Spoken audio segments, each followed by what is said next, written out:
এগুলো অনেক বছর ধরে আলোচনা হয়, যেহেতু মৌসুম এখন কুরবানি, আমাদের হাতে আর 2-1 দিন সময় হাতে রয়েছে।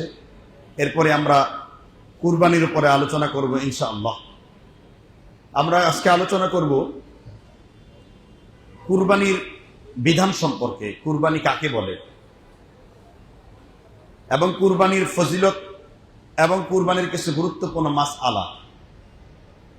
প্রথম কথা হলো কুরবান কাকে বলে। কুরবান শব্দটি ফার্সি, উর্দু, হিন্দি এবং আরবি এই 4টা ভাষাতে ব্যবহার হয়। এর মধ্যে হিন্দি আর উর্দু জবান একই, সেম, পার্থক্য খুব কম, 2-1টি বিষয় ছাড়া। কুরবানুন শব্দের অর্থ হলো নৈকট্য অর্জন করা।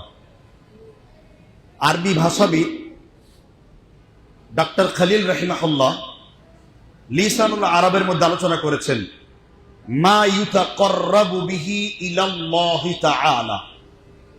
কুরবানি বলা হয় ওই জিনিসটাকে, মা ইউতাকাররাবু বিহি ইলাল্লাহি তাআলা, যেই প্রাণী পশুকে জবেহ করার মাধ্যমে আল্লাহর নৈকট্য হাসিল করা যায়, তাকে আরবিতে বলা হয় কি?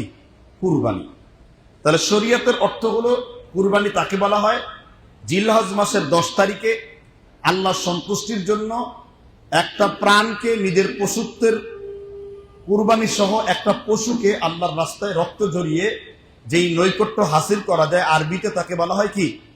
কুরবানি। এখন কুরবানি করার হুকুম কি? কুরবানি করা কি সুন্নাত না ওয়াজিব?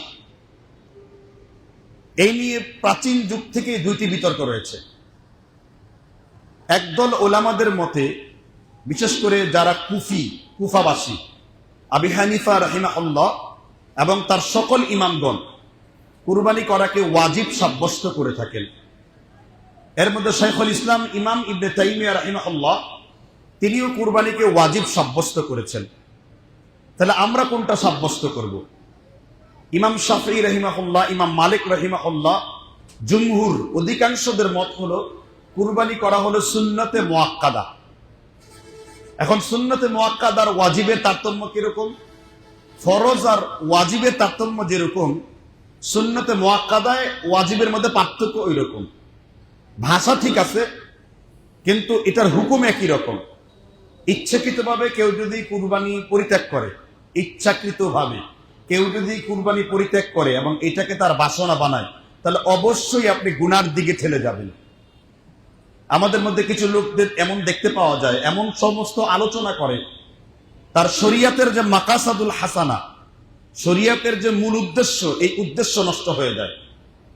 সমর্থ থাকলে সে কুরবানি করবে। এর দলিল স্বরূপ ইবনে মাজার 4028 নম্বর হাদিস, নবী সাল্লাল্লাহু আলাইহি ওয়াসাল্লাম বলেন, মান কানা লাহু সাআতুন ওয়া লাম ইউদাহি ফালা ইয়াকরাবান্না মুসাল্লানা। যদি কোনো মুসলিম সমর্থ থাকার পরে কুরবানি না করে, সেজন্য ঈদগাহের নিকটবর্তী গমন না করে, ঈদগাহের নিকটবর্তী না যায়। তো এই হাদিস দিয়ে অনেক উলামা সাব্যস্ত করেছেন কুরবানি করা সুন্নতে মুআক্কাদা এবং এটা ইচ্ছাকৃতভাবে তরক করলে সে গুনাহগার হবে। কাজেই বিক্ষিপ্ত 2-1 জন বাঙালি শায়েখের আলোচনা শুনেই ঢালাও ভাবে এই ফতোয়া দেওয়া যাবে না যে কুরবানি দেওয়া জরুরি কোনো কিছু না। যদি জরুরি না হতো তাহলে রাসূলুল্লাহ সাল্লাল্লাহু আলাইহি ওয়াসাল্লাম কুরবানি তিনি কি করতেন না? করতেন না, বা তার কথা কোরআনে ইঙ্গিত দেওয়া থাকতো, এর বিষয়টা এরকম না। তাহলে কুরবানি করাটা হলো সুন্নতে মুআক্কাদা।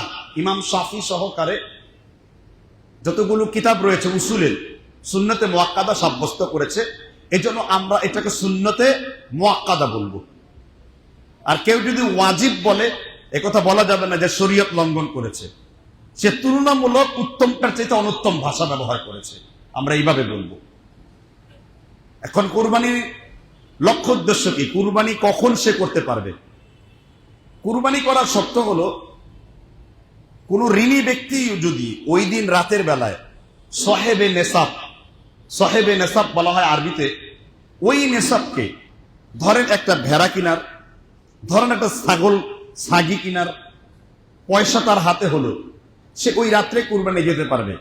ঋণী ব্যক্তির উপর কুরবানি করাটা বাধ্যবাধকতা না, কিন্তু ঋণী ব্যক্তি যদি কোনো কারণে, কিছু ঋণ হলো বাৎসরিক ঋণ, যেমন আপনি গাড়ি কিনেছেন, কিস্তিতে ডাউন পেমেন্ট দিচ্ছেন, ফ্রিজ কিনেছেন 2 অথবা 3 পার্টের, ডুপ্লেক্স বাড়ি বানিয়েছেন, এখন এই ঋণ তো চলবে কিস্তি আকারে বছরকে বছর, 18 মাস, 24 মাস, 48 মাস, এইভাবে কিস্তি আকারে চলবে।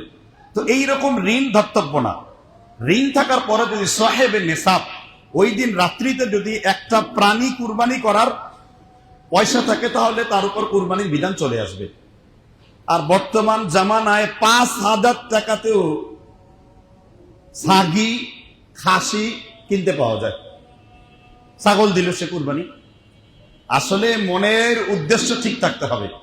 বরং এসব ভুল ফতোয়া দেওয়ার কারণে অনেক বড় লোকরা কোরবানি না করে ঘরে বসে আছে, যে এটা ইসলামের কোনো গুরুত্বপূর্ণ বিষয় না। রব্বুল আলামিন আমাদেরকে বুঝার তৌফিক দান করুন। এখন কুরবানি করার লক্ষ্য উদ্দেশ্য কি? কুরবানি আমরা কার জন্য করব? আমরা কুরবানি কার জন্য করব? আল্লাহর উদ্দেশ্যে যে কোনো কাজ করাকে শরীয়তে কি বলা হয়? ইবাদত। শরীয়তকে কি বলা হয়? ইবাদত। ইবাদত কাকে বলে? ইবনে আব্বাস রাদিয়াল্লাহু তাআলা বলেছেন, ওয়াদ-দীনিল্লাযী জাআত বিহি ওয়া তাহলিলিল হালালি ওয়া তাহরিমিল হারামি। হালালকে হালাল জেনে, হারামকে হারাম জেনে একজন